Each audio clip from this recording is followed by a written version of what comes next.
Hello, this is Katie. Welcome back to my channel.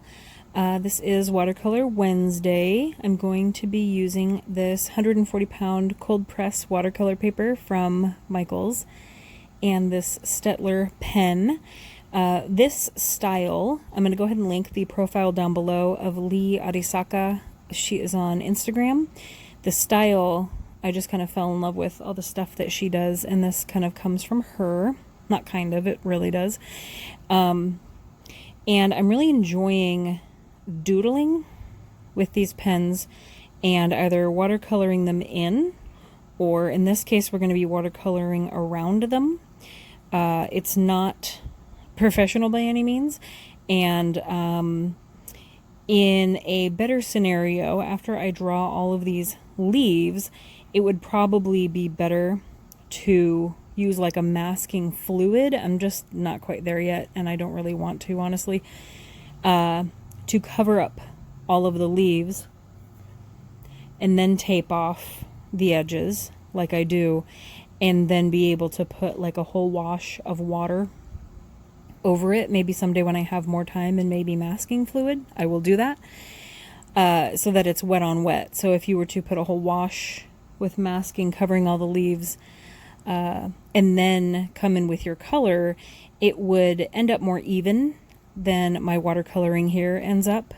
I still like the way it looks, but that's a thought for future paintings like this, how they could end up looking a little more even. And if I do get masking fluid and I practice with it a little bit, I think that would be fun. I'm going to show you some of these leaves, but I will pause while I do the rest of them. They're all pretty much the same. I'm just kind of filling in whatever works, and if something overlaps, trying to make it look like it's behind it. So I'm just drawing a line down the middle and then drawing two more lines on either side to kind of follow the flow of the leaf. I have done some other doodles with flowers, other leaves, just other made-up looking plants, and it's just really fun. Sometimes late at night I'll just get an urge to make a doodle so that I have it for the next day to watercolor or color in, which is really fun. And I've been getting a lot of inspiration from her. Again, I'll link her Instagram profile down below. She has a lot of really cool drawings, and she's also been using highlighters lately as well, and makes it look really cool, like instead of watercolor. So I just paused while I filled in the rest of those. I added a tiny little one in the middle, and it kind of looks a little busy. I'm not super happy with it. I probably shouldn't have put that in there, but it seemed really empty, and I probably should have just left it empty. I'm using purple tape to line the borders to the same width as the purple tape, just to make it easier so I don't have to measure or think. And this is the part that makes it look really cool, because we're going to fill in all of the space between the leaves, and I'm going to film a good chunk of it. On my palette here, I'm going to be using Purple Lake by Winsor & Newton Cotman. It's a really, really pretty purple. And I'm not mixing it with anything else. I'm just going to use that color on its own. It's like my favorite purple that I have found in watercolors. And I'm just brushing away all the cat hairs because I cannot escape them. I'm doing my best not to color in the leaves, basically, trying to go around them, and I can color over the stems. There are a couple places where eventually you just take clean water on a brush. If you go inside the leaves, or as I did, I just took clean water on a brush, and you can basically dilute it out. That's what's great about watercolor. And I can get any watercolor out of a leaf that I accidentally brought in. So in looking at this now, as it is taped down, what I would ideally be able to do is take masking fluid, which is either white or blue or clear. I think they're different colors so that you can easily tell where you've used masking fluid. I'm sure you've heard of it in card making as well.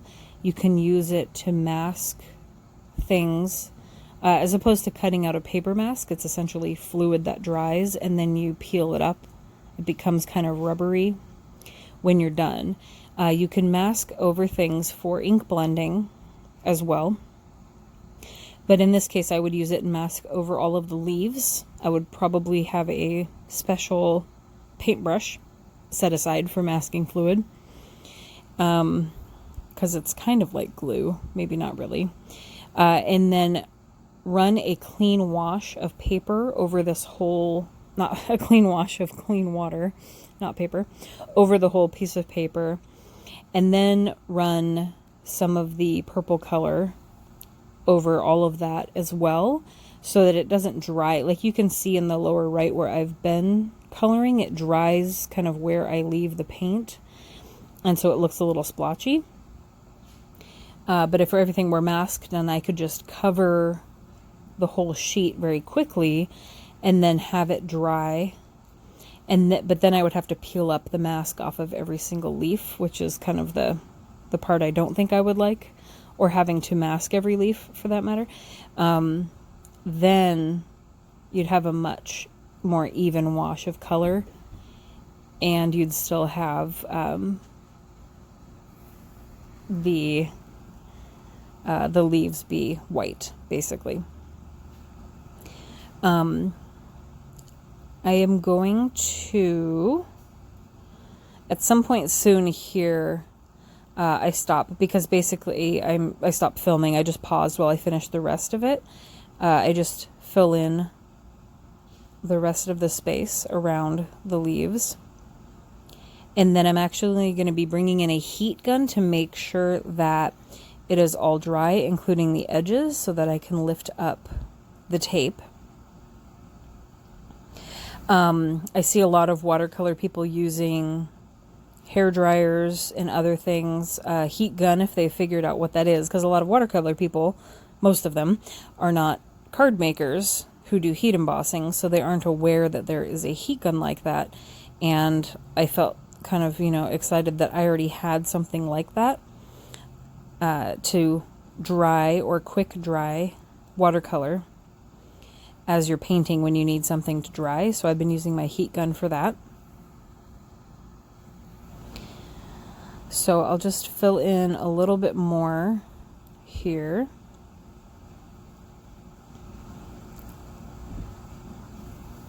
I'm using the same sized brush for the whole thing. I have another brush to the left of me, you can see. I ended up using that one to kind of dilute if I got on the leaves.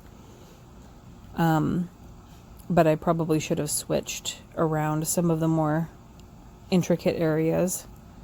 I'm just trying to be super careful to not get it in the leaves. So I'm going to go ahead and finish the rest. That was quite the pause. And I'm going to use my heat gun and dry it and make sure I dry the edges where the tape is. And then we can peel this up, and you can see, because you can see the leaves underneath the tape, you can see how that pink frame ends up looking underneath it, which I think is just really, really cool. So she has a few bits of art like this specifically, but she also has a lot of other cool pieces as well. So if you check out her profile down below, I think you will like what you see. You want to be careful when you're peeling up the paper. Do it very carefully and at an angle so that you don't peel up the paper. Anyway, kind of splotchy, but still fun. And that's Watercolor Wednesday. Thank you for watching, and I will see you guys next time. Bye.